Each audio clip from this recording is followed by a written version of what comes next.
Hi everyone, and welcome back to my channel, or greetings if you're joining me for the first time. My name's Nikki, and today I wanted to share a few thoughts on how to fit foreign language study into your day, and with a particular focus on listening practice.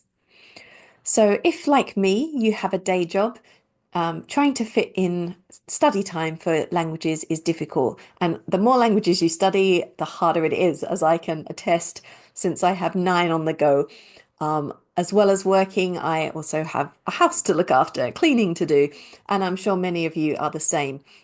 And it can feel a bit overwhelming trying to fit in study on top of that. However, the trick here is to find those little moments in the day when you can do something, even if you haven't got time for a big long study session.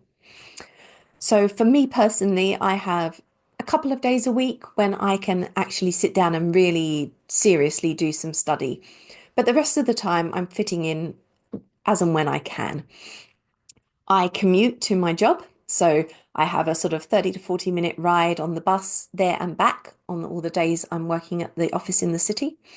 And I use that time to do my listening practice, or a big chunk of my listening practice.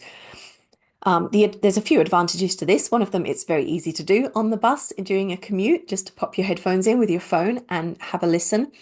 And the second being that does then free up some of my sort of focused study time on the days that I have more free time available for doing other types of study, such as, grammar, writing, reading, and the like.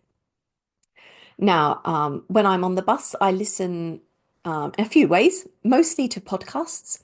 So I follow several podcasts, and each morning before I go out to catch the bus, I check if any new ones have been uploaded overnight and download them so that I'm not using data when I'm on the bus and I can listen to them freely as I travel. If I've finished all the podcasts, or if I'm on the way home and I'm feeling too tired to really concentrate on a podcast, I have music on my phone too that I listen to in my various target languages.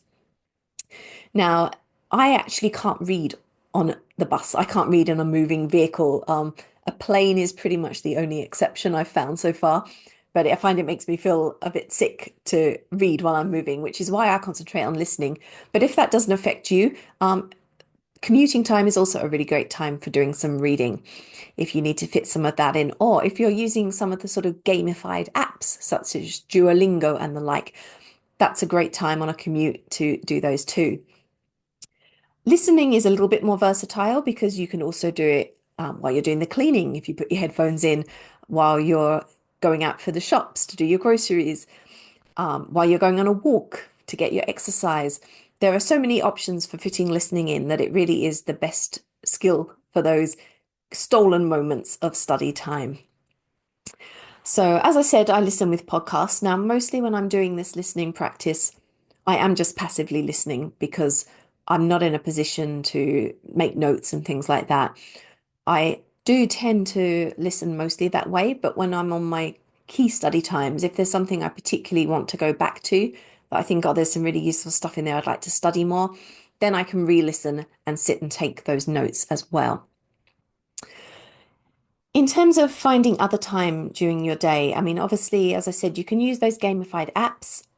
If you do flashcards for your vocab, that's another easy thing to fit in. If you just have a few minutes as you're on the bus, or as you're eating breakfast or drinking your coffee in the morning, it's nice and easy to flick through the phone and just do 5 to 10 minutes even, because sometimes it's not the amount of practice you get in, it's just that habit of doing it regularly, making sure you're doing something every day.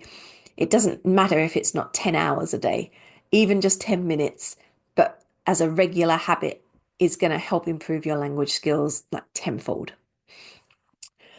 In terms of other listening, I do also watch dramas. So that's my evening thing, really.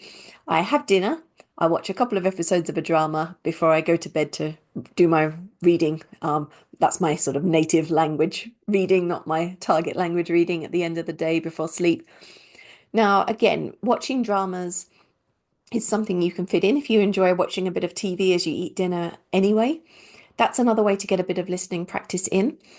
And again, this is very passive, but if you were looking for ways to make it more active study, Then you can also watch dramas while making notes. Any vocab or grammar you hear that you're not familiar with, you want to look up afterwards. And there are also various apps and things these days you can use as plugins if you're watching on the PC that will give you the two sets of subtitles in your native language and in your target language so that you can really actively study while you're watching.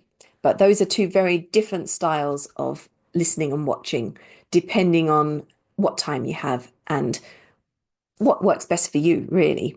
And I think it's best to try and do a little bit of each, but that dead time is the best time to do your passive studying, the commuting, the cleaning.